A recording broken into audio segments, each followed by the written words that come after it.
السلام عليكم ورحمة الله وبركاته. الحمد لله رب العالمين، الصلاة والسلام على رسوله الأمين وعلى آله وصحبه أجمعين ومن تبعهم بإحسان إلى يوم الدين. أما بعد. പ്രിയമുള്ള സഹോദരി സഹോദരന്മാരെ, പരിശുദ്ധമായ ഖുർആനിന്റെ പാരായണവുമായി ബന്ധപ്പെട്ടുകൊണ്ട് അല്ലാഹുവിന്റെ വചനം നിങ്ങൾ പാരായണം ചെയ്യുക, അത് ജീവിതത്തിൽ നിത്യമായ നിലയിൽ നിലനിർത്തുക എന്ന് ചില ആളുകളോട് പറയുമ്പോൾ പലരുടെയും ന്യായം എനിക്ക് ഖുർആൻ പാരായണം ചെയ്യാൻ അറിയില്ല എന്നുള്ളതാണ്.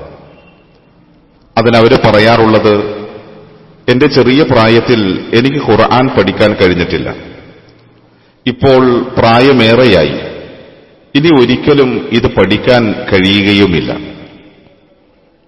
നാം ഒന്ന് ആലോചിച്ചു നോക്കൂ, പലപ്പോഴും നാം കേൾക്കാറുള്ള ഒരു വർത്തമാനമാണിത്. ഇല്ലെങ്കിൽ നമ്മളുടെയൊക്കെ ജീവിതത്തിലുള്ള നിത്യ അനുഭവമാണിത്. ഖുർആനുമായി ബന്ധപ്പെട്ട കാര്യത്തിൽ അത് പഠിക്കാൻ നമ്മൾക്ക് നമ്മളുടെ പ്രായം തടസ്സമായി തീരുന്നു, നമ്മളുടെ സാഹചര്യങ്ങളും ചുറ്റുപാടുകളും തടസ്സമായി തീരുന്നു. ആ ന്യായം നിരത്തി നമ്മൾ രക്ഷപ്പെടുകയും ചെയ്യാറുണ്ട്. ഇസ്ലാമിലെ ഒന്നാമത്തെ ഖലീഫയായ അബൂബക്കറിന് സിദ്ദീഖ് റളിയല്ലാഹു തആല അൻഹുവിന്റെ പിതാവ് അബൂ ഖുഹാഫ മഹാനവർകൾ ഇസ്ലാം സ്വീകരിച്ചത് മക്ക വിജയവുമായി ബന്ധപ്പെട്ടുകൊണ്ടാണ്. നമ്മൾക്ക് കാണുവാൻ സാധിക്കും, അദ്ദേഹം ഇസ്ലാം സ്വീകരിച്ച സന്ദർഭത്തിൽ അദ്ദേഹം വളരെ പ്രായം ചെന്ന ഒരു മനുഷ്യനാണ്. നടക്കാൻ പോലും അദ്ദേഹത്തിന് കഴിയുന്നില്ല. അബൂബക്കർ സിദ്ദീഖ് റളിയല്ലാഹു തആല അൻഹുവിന്റെ സഹായത്തോടുകൂടെ അദ്ദേഹത്തിന്റെ തോളിൽ പിടിച്ചുകൊണ്ടാണ് അദ്ദേഹം നബി സല്ലല്ലാഹു അലൈഹി വസല്ലമ തങ്ങളുടെ അടുക്കൽ വരുന്നത്.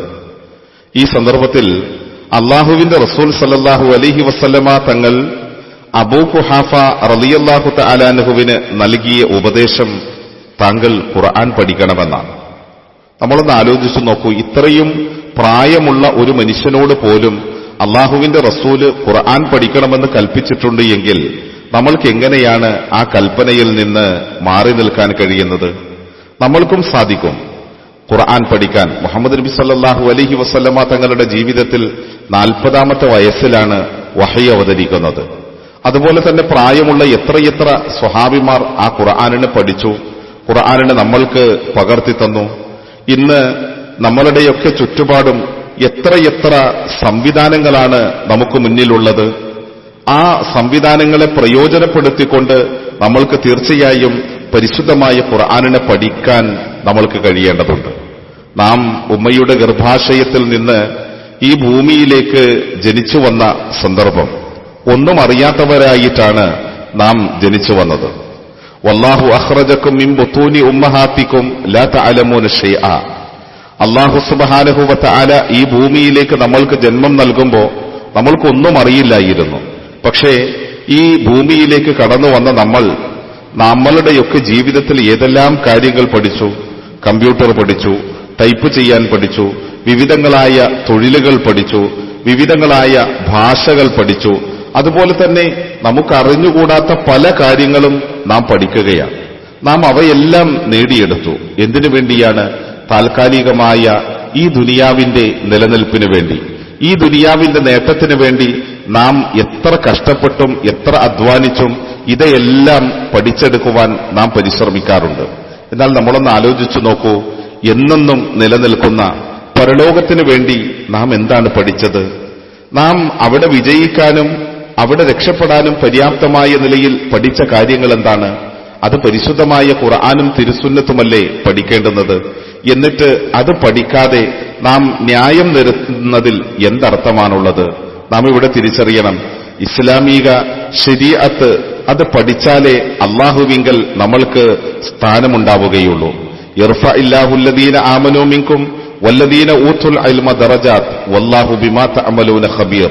പരിശുദ്ധമായ ഖുർആനിൽ അല്ലാഹു തആല പറയുകയാണ്, നിങ്ങളിൽ നിന്നുള്ള വിശ്വസിച്ചവരായ അല്ലാഹുവിന്റെ വേദഗ്രന്ഥത്തെ സംബന്ധിച്ച് അറിവുള്ള ആളുകളെ പല പദവികൾ കൊണ്ട് അല്ലാഹു സുബ്ഹാനഹു വ തആല ഉയർത്തുമെന്ന് വിശുദ്ധമായ ഖുർആനിലൂടെ അള്ളാഹു നമ്മളെ പഠിപ്പിക്കുന്നത് അള്ളാഹുവിന്റെ വിശുദ്ധമായ വചനങ്ങളിൽ നമ്മൾക്ക് കാണാൻ സാധിക്കും. അതേ സഹോദരങ്ങളെ, തീർച്ചയായും ആത്മാർത്ഥതയോടെ നാം പരിശ്രമിക്കുകയാണെങ്കിൽ നമ്മൾക്കും പരിശുദ്ധമായ ഖുർആനുമായുള്ള ബന്ധം നന്നാക്കുവാനും ഖുർആൻ പഠിക്കുവാനും നമ്മൾക്ക് കഴിയുന്നതാണ്.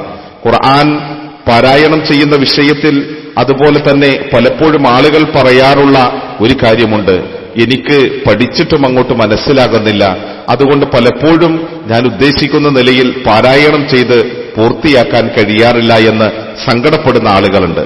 കുറേയധികം നമ്മൾ കഷ്ടപ്പെട്ടിട്ടും അതിന് സാധ്യമായി തീരുന്നില്ല എങ്കിൽ നാം മനസ്സിലാക്കേണ്ടുന്നത്, നാം ബുദ്ധിമുട്ടി തപ്പിത്തടഞ്ഞാണ് ഖുർആൻ ഓതുന്നതെങ്കിൽ ആ പ്രയാസപ്പെട്ട് ഓതുന്ന പാരായണത്തിന് പോലും ഇരട്ടിയാണ് പ്രതിഫലമെന്നാണ് നബി സല്ലല്ലാഹു അലൈഹി വസല്ലമ തങ്ങൾ പഠിപ്പിച്ചത്. അള്ളാഹുവിന്റെ പ്രവാചകൻ പഠിപ്പിച്ച ഒരു വചനത്തിൽ നമ്മൾക്ക് ഇങ്ങനെ കാണുവാൻ സാധിക്കും, അൽ മാഹിറു ബിൽ ഖുർആനി മഅസ് സഫറത്തിൽ കിറാമിൽ ബററ. ഖുർആനിൽ നൈപുണ്യം നേടുന്ന ഒരു മനുഷ്യനെ സംബന്ധിച്ചിടത്തോളം അവന്റെ സ്ഥാനമെന്ന് പറയുന്നത് ഉന്നതരായ മലക്കുകളുടെ ആ ഒരു പദവിയോളം അവന് ഉയരാൻ കഴിയുമെന്നാണ്.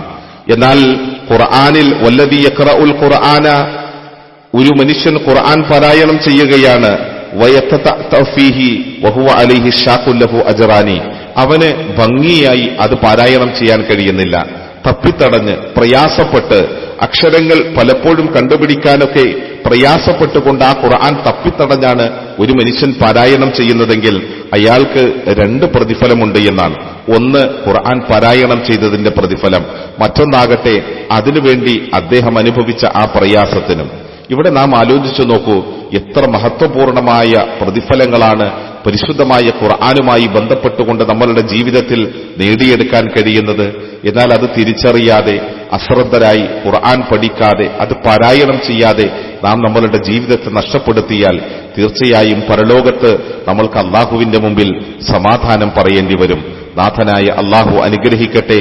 അസ്സലാമു അലൈക്കും വറഹ്മത്തുള്ളാഹി വബറകാതുഹു.